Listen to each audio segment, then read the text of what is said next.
Jesse, was it smart not to trade Deebo Samuel if he simply won't sign with the 49ers long term? I go back and forth on this one. All right, let me preface it by saying this. I understand what the 49ers are doing because when you look at the Jets, for instance, right? The Jets were in on them. We heard that for a while. You understand why, because they have a second-year quarterback that they're trying to get the best weapons around. Well, guess what? The 49ers have the same situation. So even if they can't sign Deebo long-term, you've got to make Trey Lance look as good as you can as quickly as possible because the future of this team rides on Trey Lance. So I understand what they're doing. Now, my hope is that they can just sign Deebo long-term. The problem is if he doesn't want to do that, I feel like the worst thing in the world for Deebo and the 49ers is to play this out on the rookie deal, hoping that Deebo performs, hoping Deebo stays healthy, and that you can do this all again next offseason, worst case scenario. To me, if you weren't going to trade Deebo and you can't sign him long term, that is worst case scenario. And it seems like the 49ers get caught in these weird worst case scenarios an awful lot.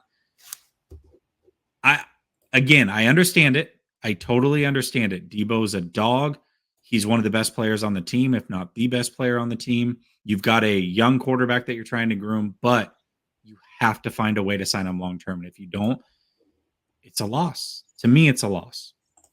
Yeah, I feel like the Niners, they didn't have a robust trade market for Deebo Samuel. We'll talk about that in a minute, but they did get an offer for the 10th pick in the draft. Now they had to give up 61 to get it, but at 10, it's quite like if you wanted a wide receiver to replace Deebo, like someone who wanted to play for your franchise, someone who didn't have beef, someone who wanted to be there with Trey Lance for the long term, you could have had anyone except Drake London, who was not the best wide receiver in this draft. Like I don't know what Atlanta was thinking on that one. You could have had Jameson Williams or Garrett Wilson or whoever you wanted. And the Niners bet on their ability to patch things up with someone who dumped them, essentially. And it's like, I don't know, like, I guess they could offer $25 million. You could offer the AJ Brown contract, but like, why haven't they done that already? Like, what is taking them so long? If that's what it costs, why have they not done that already? Like, what is the holdup? To me, the fact that this isn't done yet is a red flag. You know what the cost is. It's AJ Brown plus like $5. Offer that now. You won't. So why? What is going on? I don't know. It seems like they had an opportunity to start over. They missed it, and they're never going to have that opportunity again. As good of one. Never. Yeah, and that's the problem, right? Like that's the fire you're playing with is it's now one more season. If Deebo doesn't have as good of a season or close to it, which I think is pretty unrealistic to think that he can duplicate that season. That was an all-time great season. Doesn't mean he can't have a very good season, but to do that again is almost nearly impossible. And so just based off of that, you would think his value would drop. And Deebo's kind of playing with fire a little bit too if he doesn't sign a long-term deal, to be real with you, because if he gets hurt, he's not going to get paid as much next offseason. I don't know. This is, like I said, worst case scenario, if they cannot re-sign him, you either trade him or you sign him long-term. Hopefully they can sign him long-term, but if they can't, this is not ideal at all. If they can't sign him long-term, they messed up. They should have traded him. Yeah. The only way this works out is if they have a happy ending at the end where they all kiss and make up. And I guess Lynch and Kyle are acting like that's going to happen, but I don't know. I feel like Jerry Maguire over here, like just show me the money. There's nothing you can say. Do you remember a couple weeks before the draft and you said Deebo wouldn't get traded because Kyle would come in and sweep him off his feet and save the whole relationship?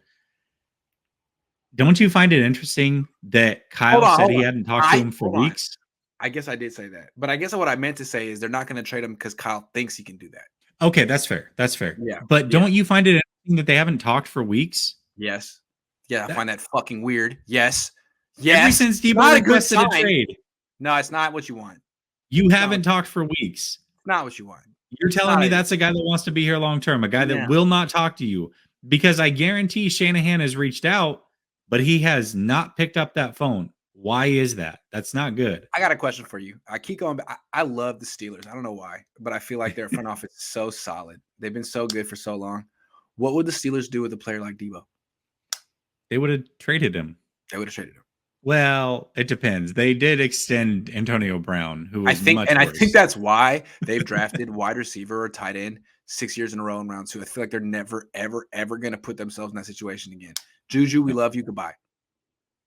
You're a great player. We have 8 replacements for you. Thank you. They were willing to let him leave last offseason, but goodbye. he wasn't getting offers, so they were able to keep him for cheap. And I feel like the Steelers' attitude is like, look, there are a lot of good wide receivers in every draft.